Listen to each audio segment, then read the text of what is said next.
संभाजीनगरात महायुतीतील मित्रपक्ष शिवसेना भाजपमध्ये जागांवरून कुरघोडीचं राजकारण सुरू झालंय। युतीमध्ये मोठा भाऊ कोण यावरून स्थानिक नेत्यांमध्ये जुंपली आहे। भाजपने अंतर्गत सर्वेचा आधार घेत जनतेची पसंती आपल्याला असल्याचं सांगत अधिक जागांवर दावा केलाय। शिवसेनेनं भाजपच्या दाव्यातील हवा काढताना इतिहासाचा दाखला देत डिवचलंय। या सगळ्या निवडणुकीच्या राजकारणात मित्रपक्ष राष्ट्रवादी मात्र एकाकी पडल्याचं चित्र आहे। पाहुयात संभाजीनगरात नेमकं काय सुरू आहे। नागरिकांमधून मतदारांमधून छत्रपती संभाजीनगरामध्ये भारतीय जनता पार्टीच्या उमेदवारांना पसंती आहे। त्यांचा सर्वे काय झाला त्याच्याबद्दल मला कल्पना नाही। ज्या महानगरपालिकेच्या निवडणुका महायुती म्हणून लढल्या गेल्या त्या सगळ्या निवडणुकीमध्ये शिवसेनेला हे चांगलं यश मिळालेलं आहे। मोठा भाऊ निवडणूक झाल्यानंतर ज्याच्या जागा जास्त निवडून येतील तो मोठा एका लहान ठरणार आहे। असे हे सर्वे करण्यापेक्षा ग्राउंड लेवलची रियालिटी ही लक्षात घेऊन युती करण्याचं मनोदय हा आमचा सर्वांचा आहे।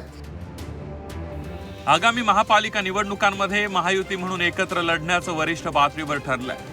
त्यासाठी स्थानिक नेत्यांची एक समिती एकत्रित बसून जागा वाटपाचा फॉर्म्युला ठरवणार आहे। तसं एकनाथ शिंदे आणि भाजप प्रदेशाध्यक्ष रवींद्र चव्हाणांच्या बैठकीत ठरलं होतं। असं असताना संभाजीनगरात जागा वाटपावरून शिवसेना भाजपात कुरघोडी सुरू झाली। जागा वाटपात मोठा भाऊ कोण असणार यावरून चांगली जुंपल्याचं पाहायला मिळालं।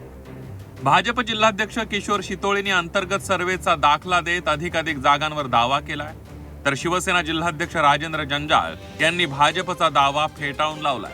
सोबतच जुन्या निवडणुकांची आठवण करून देत भाजपला डिवचलंय। तो मागच्या महिन्यामध्ये कानोसा घेतलाय छत्रपती संभाजीनगर शहराचा, आणि त्याच्यामध्ये हे लक्षात आलंय की नागरिकांमधून मतदारांमधून छत्रपती संभाजीनगरामध्ये भारतीय जनता पार्टीच्या उमेदवारांना पसंती आहे। भारतीय जनता पार्टीकडून समाजाला अपेक्षा आहेत।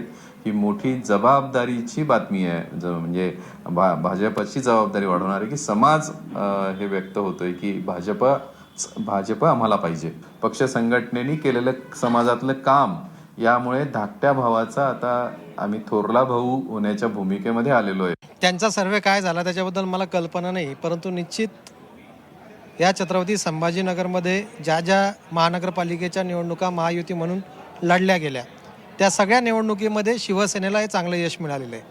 निश्चित त्यांची ताकद जर वाढत असेल त्यांचं अभिनंदन आहे, परंतु महायुतीच्या बाबतीमध्ये कोण किती जागा लढवल्या पाहिजे हे वरिष्ठ पातळीवर ठरणारे अशी एकनाथ शिंदे साहेबांनी आम्हाला कल्पना दिलेली आहे, आदेश दिलेले आहे। आम्ही स्पष्ट सांगतो, मोठा भाऊ निवडणूक झाल्यानंतर ज्याच्या जागा जास्त निवडून येतील तो मोठा एका लहान ठरणार आहे। दरम्यान भाजपने अधिक जागांसाठी दिलेल्या सर्वेची संजय शिरसाटांनी हवा काढली आहे। अशा सर्वेवर जागा वाटप ठरत नसल्याचा टोला शिरसाट यांनी लगावला। कोणत्या महान नेत्याने सांगितलं मला माहीत नाही, परंतु असे सर्वे वर अवलंबून राजकारण चालत नसतं। ग्राउंड रियालिटी जी आहे ती रियालिटी पाहावी लागते। उद्या जर मी म्हणलो की आमचं एक नंबरवर आम्ही आहोत, त्यालाही विरोध होईल का नाही?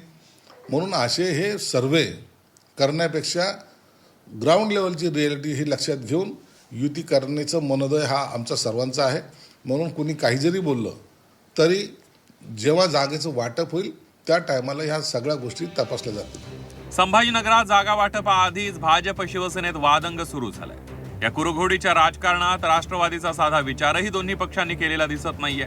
त्यामुळे मनपा निवडणुकीत राष्ट्रवादी एकाकी पडली आहे। निवडणूक निकालानंतर कोण मोठा आणि कोण छोटा भाऊ हे स्पष्ट होईलच, पण तुर्तास वाकयुद्ध मात्र जोरदार सुरू झालंय। संभाजीनगरहून विशाल करोळेसह ब्युरो रिपोर्ट, झी 24 तास, मुंबई।